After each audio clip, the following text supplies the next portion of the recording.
Selamat gini hari, kembali lagi dengan salah satu channel yang membahas tentang airsoft gun dan juga teman-temannya. Sekarang gue lagi sudah ada di Toysaurus dan kita akan kedatangan tamu spesial lagi. Siapakah dia? Cluenya adalah dia juga seorang YouTuber, dia juga seorang penggiat olahraga IPSC dan AIPSC. Tentunya akan seru. Apa aja yang kita omongin? Sebelumnya mari kita simak dulu bumper video dari SGH. Jebret!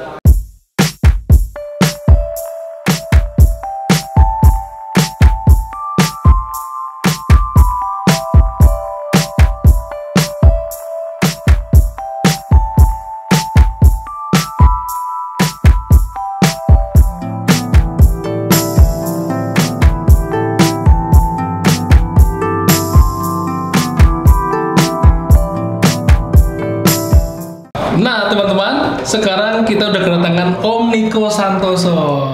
Gimana Om kabarnya Om? Alhamdulillah baik. Semoga di pandemi ini kita terus menjaga kesehatan ya. Ya, betul. Semua sehat terus. Nah, jadi gini Om teman-teman. Buat teman-teman yang suka berkegiatan AIPSC atau IPSC, Om Niko ini adalah salah satu penggiat paling hits sekarang, ya kan? Mengenai prestasinya nggak usah diragukan lagi, ya gitu. Nah, dia juga punya channel YouTube sendiri nih teman-teman. Kalau lu mau cek bisa di Om channel YouTube-nya? Behind the Gun. Behind the Gun. Jadi di situ banyak mengulas tentang apa tuh Om? Kalau Behind the Gun itu lebih banyak mengulas tentang from basic. Jadi orang banyak yang mau nembak, tapi kadang-kadang bingung mau start dari mana. Gitu kan, kalau channel lain kebanyakan kan mereview. Kalau kita lebih banyak sharing pengalaman aja sih. Jadi bagaimana start menembak handgun, di mana sih mendapatkan unitnya, di mana, terus unit apa yang rekomendasi. Kita lebih ke sana sih, edukasi aja. Jadi buat teman-teman yang suka sama kegiatan olahraga menembak, jangan lupa dilihat channelnya Om Niko dan juga di subscribe. Kalau perlu bisa berkomentar di kolom diskusinya. Siap. Gitu. Jadi yang pertama gue tanya adalah banyak anak-anak sukir tuh Om, anak-anak airsoft yang pindah ke AIPSC atau IPSC. Om sendiri pernah ngalamin kegiatan IPSC nggak sih? Kegiatan sukir atau wargame airsoft? Oh oke. Kalau ngomong kegiatan sukir, saya pertama kali sukir justru sekitar 2003. 2004 itu saya udah sukir. Cuman dulu sukirnya eranya masih rifle. Kalau sekarang kan yang mungkin yang lebih hits kan era handgun ya. Orang banyak pakai handgun. Atau minimal setengah handgun, setengah rifle lah gitu. Kalau zaman dulu saya start sukir itu dari eranya semuanya AEG. Jadi di saat itu belum ada tembak reaksi. Masih kebanyakan sukir-sukir aja. Gitu. Nah terus sampai pada akhirnya di tahap yang sekarang ini gue lebih lihat banyak Om berkegiatan di AIPSC atau IPSC sekalipun, itu gimana ceritanya sampai ada transisi ke situ? Apakah ada titik di mana jenuh bermain wargame atau gimana? Ini saya cerita pengalaman aja Om ya, tanpa bermaksud apa-apa nih. Ya, apa? Oke, jadi dulu itu saya ingat banget 2003-2004 itu saya start main sukir sama partner saya, namanya Dodo. Jadi dia salah satu yang banyak pengaruhin saya soal main, harus begini harus begitu. Lalu sampai 2012 saya merit, terus saya gantung senjata lah ibaratnya. Semua AEG saya punya berapa pucuk saya jual semuanya, berhenti tuh. Nah, waktu itu sebenarnya mengalami masa jenuh Om. Mau jenuh. Jenuh karena ya kalau saya sering banget main, akhirnya kan at the end of the game kayak nggak fun ya Om ya, maksudnya ngerti Om ya, lu kenal lu nggak lu gini. Ada Jadi pasti begitunya. ada pasti begitunya. Nah, terus saya mikir udahlah, emang udah lewat. Nah, 2017 akhir tuh ada teman kan kebetulan saya kerja di dunia wedding kan. Ada teman saya namanya Kampret, itu ngajakin lagi main yuk sukir. Ya udahlah main sukir lagi. Nah tapi ya saya nggak tahu jodoh atau gimana, abis saya main beberapa bulan itu ketemulah tembak reaksi. Nah di tembak reaksi yang saya suka itu adalah gini, pertama ada belajarnya Om, bagaimana cara memaksimalkan unit. Jadi nembak harus misir, harus ada fundamental, gripping segala macam. Nah di sana saya terchallenge karena di tembak reaksi itu ada jenjangnya Om, dari mana kemana. Kalau saya membandingkan dengan sukir itu kan itu enak dan have fun. Tapi kita main sekian lama ya, goal kita itu kayak apa ya, nggak ada sesuatu standar yang kita kejar misalnya. Gitu. Capek itu susah itu. Susah, iya. Padahal saya suka Om impresi kayak Om kan, impresi pakai baju saya suka banget tuh. Nah, cuma begitu saya ketemu tembak reaksi, ada grade-nya, ada jenjangnya, ada pertandingan internasionalnya, makanya saya langsung mengejar di ranahnya tembak reaksi Om. Gitu ceritanya. Kalau dari segi tadi kan dari segi prestasi ya, dari segi seperti itu. Nah, kalau dari segi fun sendiri gimana Om? Kalau segi funnya oke. Tembak reaksi buat saya yang utama funnya itu adalah pertama banyak ketemu teman baru. Jadi kalau latihan pasti deh dari mana mau ikut. Tapi enaknya itu buat saya fun yang terpenting itu ada rules, ada yang mengatur. Jadi misalnya kalau kita bikin salah itu ada rulesnya, sehingga kita kalau mau ngapain, iya ini nggak boleh, itu nggak boleh, dan kita no hard feeling Om. Kayak misalnya saya bilang, Om nggak boleh gini-gini. Loh kenapa saya mau begini? Ini ada rulesnya Om, ada begininya. Udah ada patokannya ya? Ada patokannya, bener. Nah, gitu. Om Niko ini kan banyak sekali ngikutin kegiatan ya di IPSC atau di IPSC. Itu udah sampai jenjang mana Om? Tadi kan ngomongin prestasi nih, sampai ke tingkat nasional atau internasional atau gimana Om?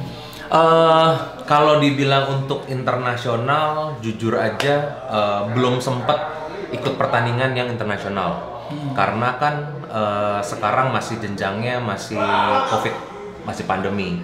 Tapi kalau ditanya jenjangnya sampai mana, yang bisa saya lakukan sekarang itu adalah ikutin kompetisi, baik level 3 alias nasional Indonesia, baik airsoft maupun real steel. Dan kedua jenjangnya saya sudah sampai ibaratnya menyiapkan untuk mengambil sertifikat. Jadi ada sertifikasi untuk di airsoft dan ada sertifikasi untuk di IPSC atau real steel-nya. Nah itu saya udah ambil, sehingga saya kalau ada pertandingan sampai level 4 sampai level 5 alias antar benua internasional saya udah bisa ikut sampai sana.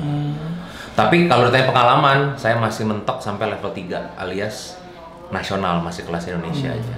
Gitu. Itu kalau ada misalnya ada bapak gitu kan ingin anaknya supaya ikut, itu jalurnya harus kemana? Jalur pertama yang harus diikuti itu gimana? Untuk tembak reaksi atau ya, IPSC? IPSC atau IPSC misalnya. IPSC oke. Untuk anak-anaknya ya. Kalau saya selalu rekomen sih start from airsoft Om. Airsoft. Jadi kalau saya kan lagi suka banget nih sama airsoft. Jadi setiap kali orang nih saya mau dong belajar nembak segala macam, udah beli dulu airsoftnya, kita ke M7, kita latihan dari sana aja. Nanti dari M7 kita tembak reaksi atau tembak sekedar latihan untuk tembak akurasi, ntar ketahuan kok dia minatnya kemana. Nah, apakah dari jenjang main airsoft itu kan disebutnya IPSC ya? Betul. Apakah ada tahap selanjutnya untuk kalau saya mau pindah ke IPSC Om? Itu kan API ya? Apa ada syarat khusus atau enggak sih Om? Syaratnya gini, kalau dari airsoft memang sekarang kebanyakan orang belum mau mengikuti sertifikasi.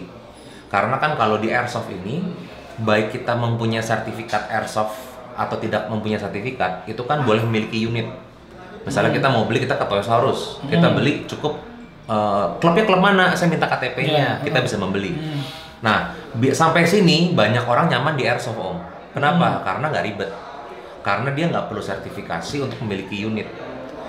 Tapi kalau Om tanyanya ya untuk memilikinya yang di IPSC, kita harus memiliki sertifikasi dulu. IPSC.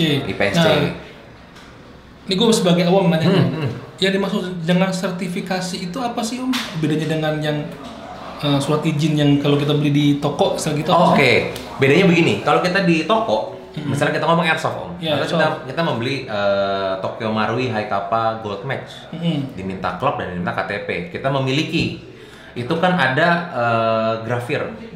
Nah, grafirnya ini yang menjadi patokan senjata ini punya siapa. Misalnya punyanya si A, berarti this number belongs to A, misalnya gitu. Nah, perbedaannya orang sertifikasi nggak sertifikasi itu sebenarnya paling signifikan adanya di API Om.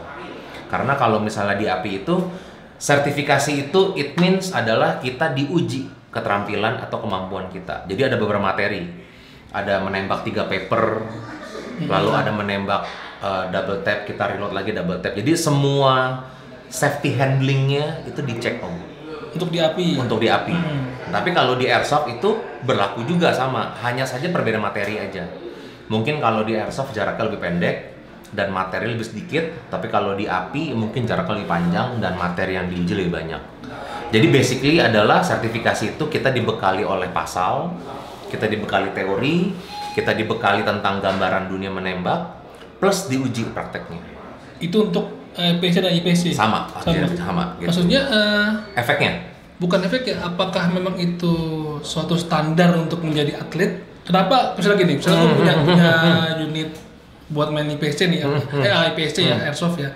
Terus kenapa gue harus punya sertifikat? Apakah baru bisa dibilang atlet IPSC atau gimana Om? Nah, ini kan gue sebagai awam nih nanya nih. Gini, sebenarnya saya kurang setuju dengan kata-kata atlet dengan sertifikasi.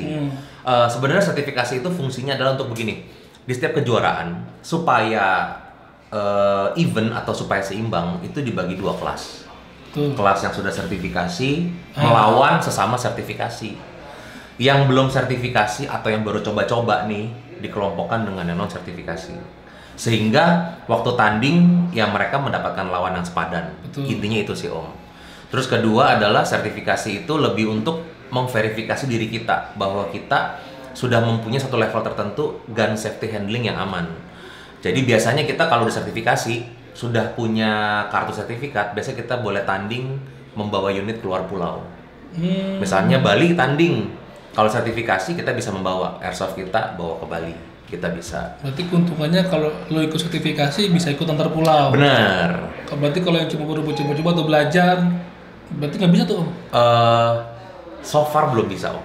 Belum bisa. Karena gini, pertandingan level 1 kita bilang tarkam. Misalnya Jakarta bikin level 1. Yang diundang Jakarta aja. Paling-paling ya Jabodetabek ikut. Tapi kalau kita ngomong level 2 itu nasional. Berarti satu Indonesia ikut. Kan kalau level 2 bisa aja kan yang tanding di mana? Di Bali, di Surabaya. Nah, itu kita mesti bawa unit. Nah, di sanalah sertifikasi yang membedakan.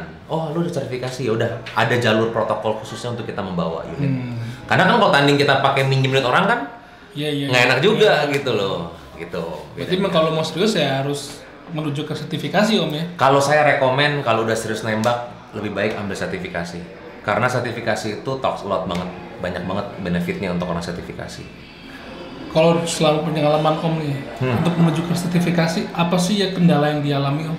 Kendala yang dialami nomor 1 adalah bayar sertifikasi kebanyakan orang berat di biaya.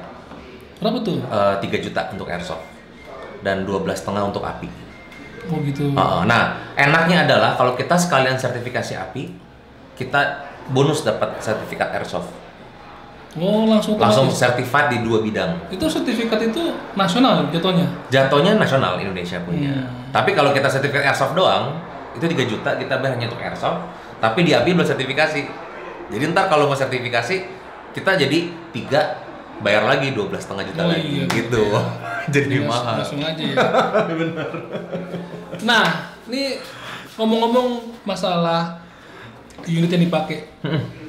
Nah, Om ini sendiri pertama kali pakai unit apa Om? Apakah memang kalau kan gue lihat beberapa kali ketemu dengan teman-teman AIPSC ya, langsung di-upgrade supaya ini supaya itu. Nah sebenarnya kalau dari Om Niko sendiri yang sudah berpengalaman di bidang itu, gimana sih Om kalau mau mulai? Apakah harus ke arah upgrade atau mencoba dulu atau gimana Om? Pertanyaan sulit ya Om. Kalau buat saya pertanyaannya kan harus upgrade apa nggak harus upgrade gitu Om ya pertanyaannya. Kalau mau baru main nih kan baru orang main, oke. Kadang-kadang kayak gue sendiri, wah ketika gue main airsoft, gue bilang ke teman-teman yang impresian kan gini keren ya, tiba-tiba gue beli aja. Yeah. Nah terus buat teman-teman yang sudah yang AIPSC, apakah memang harus langsung ke sana atau coba-coba dulu? Oke, kalau saya setujunya adalah datang coba dulu. Kan orang bisa pilih unitnya mau Glock atau mau high kappa. Atau sekarang kan lagi ngetren banget orang pakai CZ yang KJW. Nah, menurut saya sih untuk pertama kali mencoba, saya sangat rekomendasi adalah unit original, alias open the box. Jadi kita dari box kita buka, kita pakai dulu aja. Nanti kita akan tahu tuh, wah ininya muzzle flipnya terlalu parah, atau mungkin zeronya kurang enak, kurang rendah, kurang tinggi, kurang kiri, kurang kanan. Lalu yang terakhir adalah biasa blowbacknya masih jauh banget tuh. Nah, lalu yang paling signifikan anak reaksi itu adalah masalah trigger. Kalau open the box kan triggernya kan alot tuh, panjang terus alot.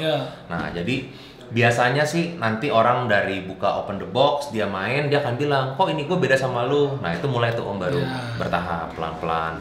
Rapin trigger, rapin travelingnya, rapin muzzle cycle-nya, segala macem. Ya pada ujung-ujungnya sih kalau ditanya enakan mana, pasti enakan upgrade. Gitu. Cuman kalau untuk anak pemula, mendingan beli aja open the box, lalu pakai dulu, merasa kurang, baru deh di-upgrade. Nah, waktu itu kan gue datang ke Toysaurus ya kan, terus tiba-tiba di situ gue lihat nih, double precision, ada tangannya CEO-nya nih, Om Niko Santoso. Nah, yang gue pengen tanya, nah kebetulan tolong diambilkan dulu mainannya.